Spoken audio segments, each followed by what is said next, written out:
Sebelum kalian nonton video ini, jangan lupa like, comment, and subscribe, dan juga di-share ya guys. Selamat belajar. Assalamualaikum warahmatullahi wabarakatuh. Salam sejahtera buat kita semua. Kali ini kita akan belajar bersama tentang akuntansi keuangan dasar. Kita akan mempelajari bagaimana proses pengakuntansian ya. Sebelum kita memasuki materi lebih lanjut ya, kenapa di dalam perusahaan itu kok diperlukan akuntansi? Karena dengan adanya akuntansi kita bisa melihat bagaimana kondisi dari sebuah perusahaan. Di samping kita melihat kondisi perusahaan dari segi bagaimana produk yang dihasilkan, bagaimana kondisi sumber daya manusia dari perusahaan itu tadi, bagaimana kondisi fisik dari perusahaan itu tadi, kita juga bisa melihat kondisi perusahaan dari sisi keuangan ya. Dan untuk melihat sisi keuangan itu tadi diperlukan proses yang namanya akuntansi gitu. Akuntansi bisa dikatakan sebagai suatu sistem informasi yang di dalamnya terdiri dari identifikasi, pencatatan, dan pengkomunikasian peristiwa ekonomi dari sebuah organisasi bagi para pengguna yang berkepentingan gitu. Jadi akuntansi bisa dikatakan sebagai suatu identifikasi, ya, pencatatan, dan pengkomunikasian suatu yang ada di dalam suatu organisasi yang mana yang dibahas adalah tentang ekonomi gitu ya, yang akan diinformasikan kepada para pengguna yang berkepentingan. Nah, jika kita berbicara tentang para pengguna yang berkepentingan, itu ada dua, ada para pengguna internal dan juga ada para pengguna eksternal. Nanti akan dibahas lebih lanjut. Nah, aktivitas-aktivitas yang ada di dalam akuntansi itu yang pertama adalah identifikasi. Kenapa kok kita harus mengidentifikasi terlebih dahulu? Apa itu identifikasi? Kita harus bisa melihat apa yang memang kira-kira perlu kita catat ya. Kita identifikasi terlebih dahulu apabila ada data yang masuk ke dalam proses akuntansi, apakah data itu memang layak kita akuntansikan atau memang tidak gitu ya. Karena kalau memang contohnya seperti ini, ketika ada struk yang masuk atau kita ada bukti transfer dan lain-lain yang masuk, kita bisa melihat itu apakah memang itu real atau hoax ya. Karena memang kalau itu hoax itu akan memang itu akan menimbulkan suatu kerugian dari dalam perusahaan gitu. Nah, aktivitas yang kedua setelah identifikasi itu adalah pencatatan ya. Kita catat, kita akuntansikan. Setelah kita catat, setelah kita menghasilkan suatu output, kita akan mengkomunikasikan. Ternyata hasil dari pengakuntansian sebuah perusahaan adalah seperti ini, labanya ternyata naik atau ternyata labanya turun, kita komunikasikan. Sehingga dengan adanya komunikasi itu akan menghasilkan sebuah keputusan mau diarahkan kemana perusahaan itu tadi gitu. Nah, adapun elemen penting dari dalam sebuah akuntansi itu adalah menganalisis dan menginterpretasikan untuk para pengguna ya. Kita bisa menganalisis, kita bisa menginterpretasikan untuk para pengguna dengan cara apa? Dengan cara mungkin kita menggunakan grafik atau kita menggunakan presentasi atau kita menggunakan bagan. Gunanya untuk apa? Untuk mempermudah para pengguna ya memahami bagaimana hasil dari proses akuntansi. Sehingga dengan kita mempermudah akan mempercepat para pengguna ini untuk mengambil sebuah keputusan seperti itu. Siapa yang menggunakan data-data yang ada di dalam akuntansi? Yang seperti saya katakan di awal tadi ada dua, ada para pengguna internal dan juga ada para pengguna eksternal. Jika kita berbicara tentang para pengguna internal ya, para pengguna internal ini adalah para pengguna yang memang ada di dalam sebuah perusahaan itu. Seperti contohnya ya direktur, manajer ya, para pegawai yang memang bisa berkontribusi dalam pengambilan keputusan. Jika kita berbicara tentang para pengguna eksternal, itu adalah yang berhubungan dengan investor atau para pemegang saham dan juga kreditur seperti itu. Nah, pertanyaan-pertanyaan yang akan diajukan oleh para pengguna internal ini yang pertama adalah berhubungan dengan keuangan ya. Kita melihat bagaimana kondisi keuangan dari sebuah perusahaan itu tadi, apakah keuangan dari perusahaan itu tadi membaik atau malah tidak, itu kita bisa melihat, kita bisa menanyakan pada akuntan ya. Yang kedua adalah pemasaran. Para pengguna internal pasti akan menanyakan pemasarannya. Ketika keuangan perusahaan ini turun atau naik, itu akan para pengguna internal akan tanya, oh ternyata pemasarannya seperti ini, seperti itu. Yang ketiga yang akan ditanyakan pastinya tentang sumber daya manusia. Ini yang menyangkut apakah perusahaan masih mampu menggaji atau tidak, contohnya seperti itu. Itu sumber daya manusia. Yang selanjutnya adalah manajemen ya. Kita bisa memanage bagaimana apa yang harus kita lakukan ketika pemasaran itu terjadi kenaikan atau malah terjadi penurunan ya, itu kita bisa memanage ya. Ini pertanyaan-pertanyaan yang ditanyakan oleh pengguna internal, contohnya seperti itu tadi. Kemudian yang ditanyakan oleh para pengguna eksternal ini, karena kita berbicara tentang investor dan kreditur, maka investor akan menanyakan bagaimana kondisi perusahaan. Karena jika perusahaannya turun, maka investor atau pemegang saham ini bisa menarik saham atau mungkin bisa menahan ya, atau mungkin menjual sahamnya gitu ya. Karena ya kalau ternyata perusahaannya bangkrut ya pasti para pemegang saham ini juga akan bangkrut gitu ya.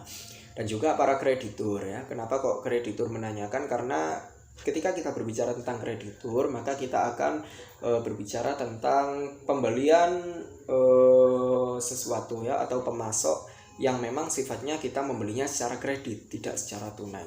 Sehingga para kreditur ketika mengetahui bahwa perusahaan ini tidak bisa lagi membayar ya, maka kreditur bisa menyetop transaksi dengan perusahaan itu tadi gitu. Nah, kita masuk ke dalam persamaan akuntansi keuangan dasar ya. Jadi persamaan dalam akuntansi itu adalah seperti ini. Aset sama dengan liabilitas plus ekuitas ya. Kenapa kok aset sama dengan liabilitas plus ekuitas? Karena aset itu adalah bisa dikatakan sebagai suatu harta ya, dan liabilitas adalah hutang, ekuitas adalah modal gitu. Jadi contohnya seperti ini. Ketika orang tua saya membelikan saya sebuah motor ya, itu adalah orang tua saya yang membelikan saya sebuah motor, itu adalah ekuitas gitu. Ternyata orang tua saya membelinya separuh harga, dan separuh harganya lagi adalah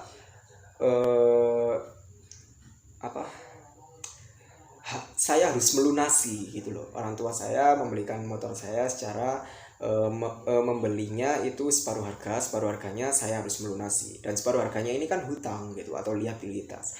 Maka ketika ekuitas ditambah liabilitas menghasilkan sebuah sepeda itu tadi, dan sepedanya diberikan kepada saya, maka sepeda itulah yang dinamakan dengan aset gitu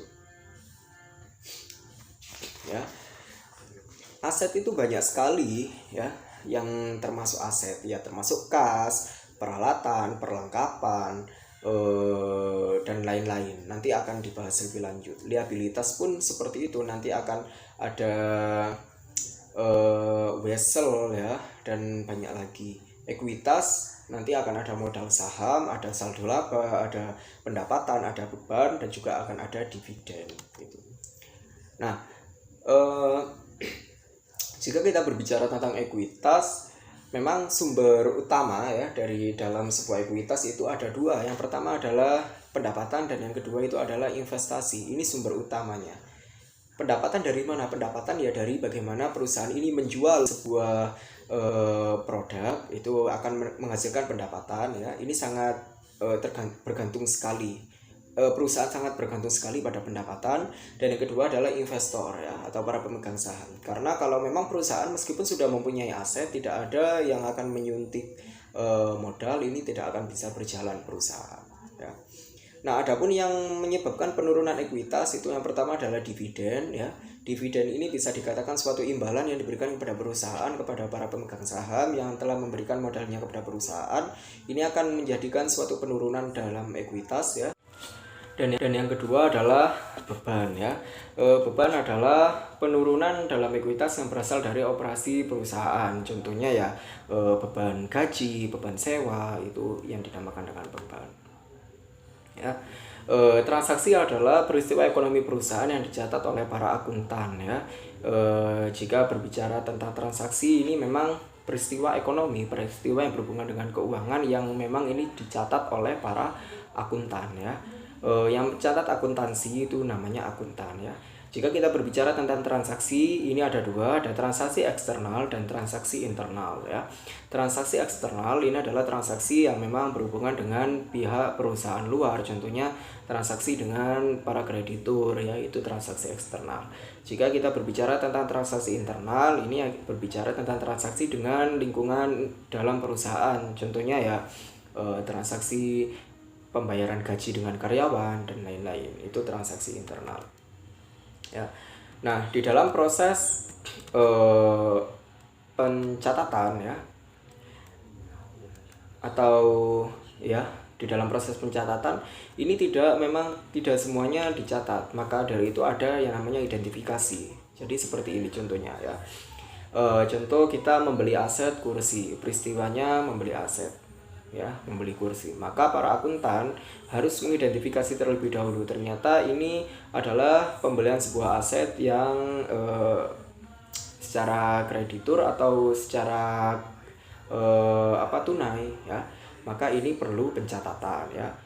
Adapun contoh yang kedua, membahas rancangan produk dengan pelanggan yang potensial. Ini tidak ada kaitannya dengan akuntansi, maka tidak perlu dicatat karena rancangan produk dengan pelanggan yang potensial ini mungkin dari sisi pihak marketing seperti itu. Contoh yang ketiga adalah membayar sewa. Ini juga berkaitan dengan akuntansi karena tentang keuangan ya, pembayaran, maka ini perlu dicatat. Maka dari itu identifikasi ini sangat diperlukan sekali dalam proses akuntansi. Ya. Kita tadi telah mengetahui bahwa analisis transaksi adalah aset sama dengan liabilitas ditambah dengan ekuitas. Ekuitas itu terdiri dari saldo laba ditambah dengan modal saham yang menjadi saham biasa. Sedangkan saldo laba berasal dari pendapatan dikurangi beban dikurangi dividen ya. Pendapatan berapa dari sebuah perusahaan, setelah itu dikurangi dengan beban ya. Beban-beban yang perlu kita bayar ya, beban gaji, beban sewa, beban perlengkapan dan lain sebagainya ya. Kemudian dikurangi dengan dividen, maka akan menjadi sebuah saldo laba ya. Saldo laba ditambah dengan modal saham ya, maka inilah yang dinamakan dengan ekuitas. Ketika ekuitas ditambah dengan liabilitas, maka akan menjadi sebuah aset ya. Kita akan belajar bagaimana proses transaksi dari sebuah perusahaan ya. Kita akan ada beberapa kasus yang akan kita bahas. Yang pertama ini adalah Ray dan Barbara Neal memutuskan untuk membuka perusahaan pemrograman komputer yaitu Soft by INC pada 1 September 2011 ya. Mereka ini adalah Ray dan Barbara ya, menginvestasikan uang tunai sebesar $15.000 di perusahaan dan menerima saham biasa senilai $15.000. Jadi kita harus bisa membaca terlebih dahulu apa yang dimaksud oleh kasus itu tadi. Ternyata kasusnya ini adalah investasi oleh para pemegang saham. Ray dan Barbara Neal ini adalah para pemegang saham yang memutuskan untuk membuka program komputer yaitu Soft by INC ya. Nama perusahaannya Soft by INC, dan Ray dan Barbara ini investasi ke perusahaan itu sebesar $15.000. Maka setelah kita analisis, setelah kita identifikasi, maka asetnya adalah akan naik sebesar $15.000 ya, dan modal sahamnya juga akan naik sebesar $15.000 ya. Karena apa? Karena ada penanaman saham itu tadi ya. Maka jika kita masuk ke dalam ikhtisar transaksi adalah seperti ini. Kasnya akan bertambah $15.000 dan modal sahamnya juga akan bertambah $15.000. Adapun transaksi yang kedua adalah pembelian peralatan secara tunai ya. Soft by INC membeli peralatan komputer ya seharga $7.000 secara tunai. Transaksi ini menghasilkan kenaikan dan penurunan dalam jumlah yang sama pada total aset, meskipun komposisi asetnya berubah. Karena ini adalah pembelian secara tunai ya, maka kasnya ini akan turun, tetapi peralatan akan naik ya. Karena kita membeli secara tunai dan kita menerima sebuah alat yang baru itu. Maka analisis persamaannya adalah kas akan berturun sebesar $7.000 dan peralatan akan naik sebesar $7.000. Ya. Maka kita bisa melihat ya, ketika $15.000 kas yang awal dikurangi $7.000. Kenapa dikurangi? Karena pembelian aset tadi ya. Maka totalnya adalah $8.000 ya. Peralatannya 7.000 ya kan. Maka 8.000 ditambah dengan 7.000 adalah 15.000. Tetap kan antara aset dengan ekuitas tetap balance ya. Sebenarnya kalau kita lihat itu ya memang sama, asetnya akan tetap 15.000. Namun karena ini berupa peralatan ya, dan peralatannya itu dibeli secara tunai, maka kasnya berkurang. Sebenarnya akan tetap itu 15.000. Kemudian kita masuk ke dalam ikhtisar transaksi adalah seperti ini. Kasnya menurun 7.000, peralatannya akan naik sebesar 7.000. Kita masuk ke dalam kasus yang ketiga ya, yaitu pembelian peralatan secara tunai. Perusahaan membeli kertas dan perlengkapan komputer lainnya yang diharapkan akan digunakan selama beberapa bulan seharga 1.600 dari Esmi Supply Company. Esmi memperbolehkan perusahaan untuk membayarkan tagihan atas pembelian tersebut di Oktober. Ya, maka kita bisa melihat identifikasinya, yaitu asetnya ini akan tambah sebesar 1.600 di dalam perlengkapan ya, aset perlengkapan, karena memang ini membeli sebuah perlengkapan. Namun karena ini membelinya secara hutang ya, secara kredit, maka liabilitasnya juga akan tambah sebesar 1.600. Maka seperti ini.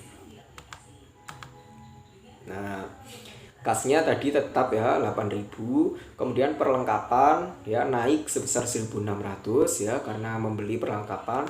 Namun karena pembeliannya ini adalah secara kredit, maka utang usahanya juga akan bertambah sebesar 1.600 ya. Ekuitasnya tetap 15.000. Maka kita bisa melihat bahwasannya asetnya adalah totalnya adalah 16.600 dan liabilitas dan ekuitasnya jika ditotal adalah tetap 16.600. Maka ini balance ya. Maka jika kita masuk ke dalam ikhtisar transaksi adalah seperti ini. Perlengkapan akan naik sebesar 1.600 dan liabilitas akan naik sebesar 1.600. Kemudian kita masuk ke dalam transaksi nomor 4 ya, memberikan jasa dan menerima pembayaran tunai. Perusahaan menerima pembayaran tunai dari pelanggan atas jasa pemrograman yang diberikan sebesar 1.200 ya. Maka kita bisa menganalisis, kita bisa mengidentifikasi bahwa ketika ada pemasukan ya, ketika ada pembayaran secara tunai, maka di sini akan masuk ke dalam kas, ke dalam aset gitu ya. Kasnya ini akan bertambah sebesar 1.200 ya. Dan juga karena ini berbicara tentang pendapatan ya, kita akan mendapatkan sebuah pendapatan dari sebuah pemrograman jasa, maka pendapatan jasanya pun juga akan meningkat sebesar 1.200. Maka analisis persamaannya adalah seperti ini ya. Kas akan bertambah sebesar 1.200 dan pendapatan akan bertambah sebesar 1.200. Pendapatannya adalah di dalam ekuitas. Kita tahu sendiri bahwa ekuitas itu terdiri dari saldo laba plus modal saham.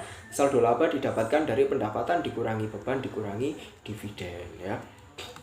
Maka jika kita totalkan, asetnya pun akan bertambah senilai 17.800 dan liabilitas plus ekuitasnya pun akan berubah menjadi 17.800.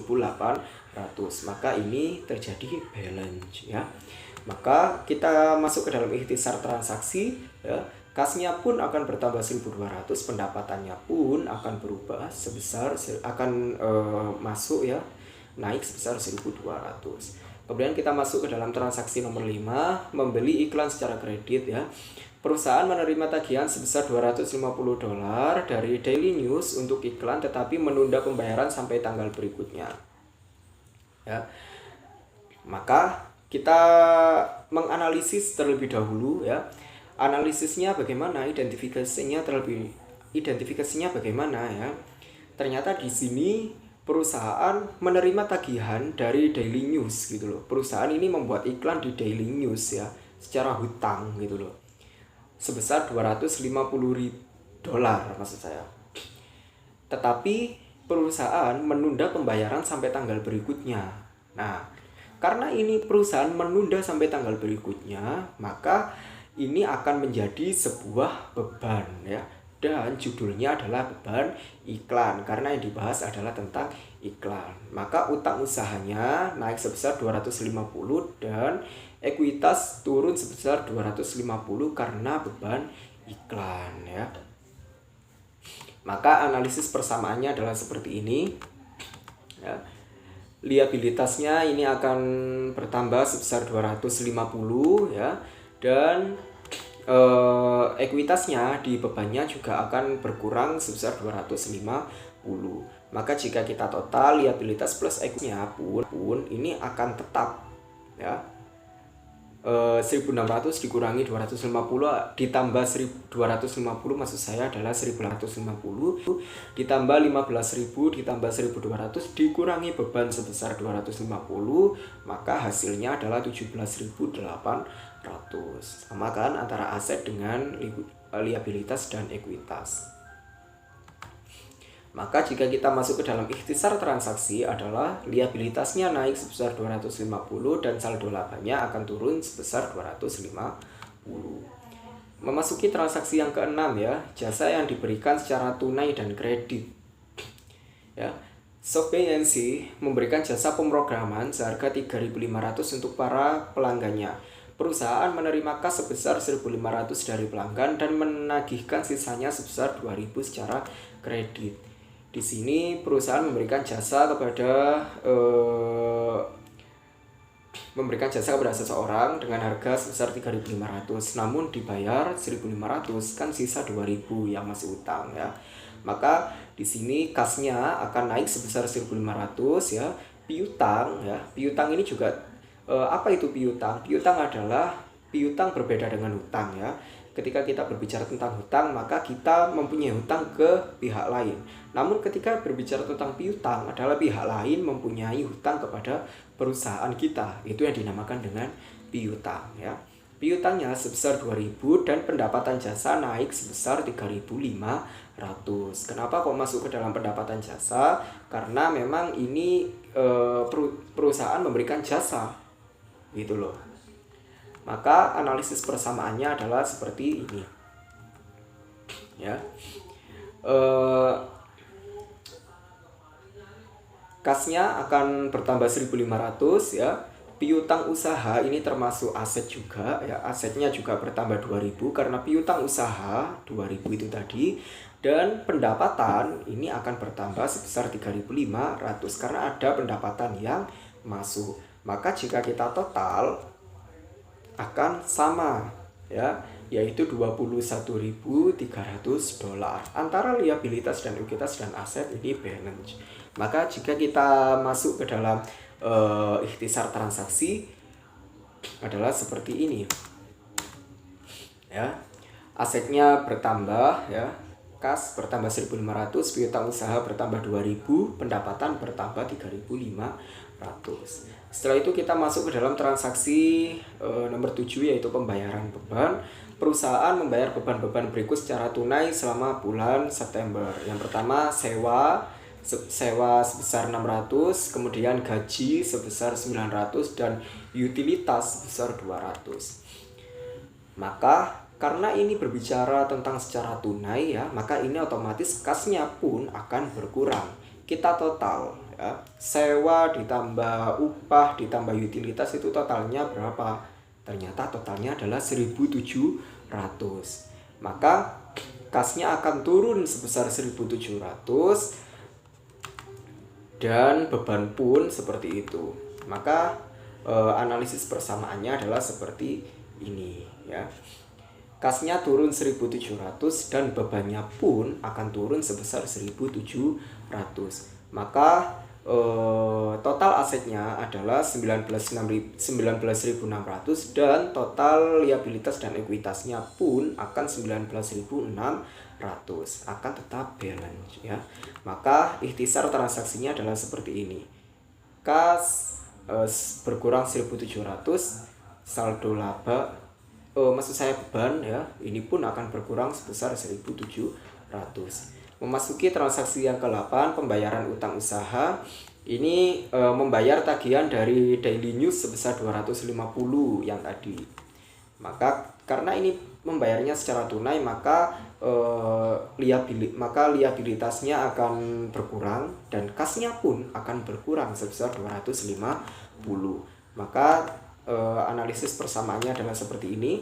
Kasnya berkurang 250, liabilitasnya pun demikian, dan totalnya adalah sama, yaitu 19.350. Ya.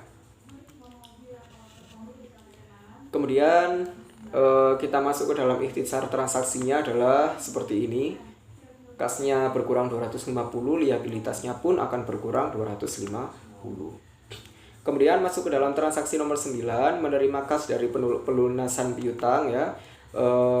Ini perusahaan menerima kas sebesar $600 dari para pelanggan yang telah ditagihkan atas jasa yang diberikan dalam transaksi nomor 6 ya. Transaksi nomor 6 ini adalah apa tadi? Jasa yang diberikan secara tunai dan kredit. Jadi masih ada hutang gitu ya.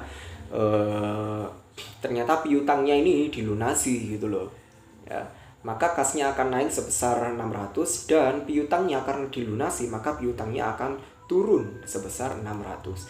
Maka analisis persamaannya adalah seperti ini ya. Asetnya kas dan piutang usaha, kasnya naik 600, piutang usahanya turun 600 ya. Dan ketika ditotal asetnya adalah 19.350, dan liabilitas plus ekuitasnya pun akan sama, tetap balance. Maka ikhtisar transaksinya adalah kasnya bertambah 600, piutangnya berkurang 600. Kemudian transaksi nomor 10 adalah pembayaran dividen.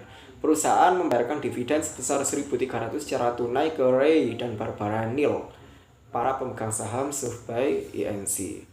Pembayaran dividen, karena ini pembayarannya adalah secara tunai, maka kasnya akan turun sebesar 300, dan ekuitas pun di bagian dividen akan turun sebesar 1.300 karena telah dibayar.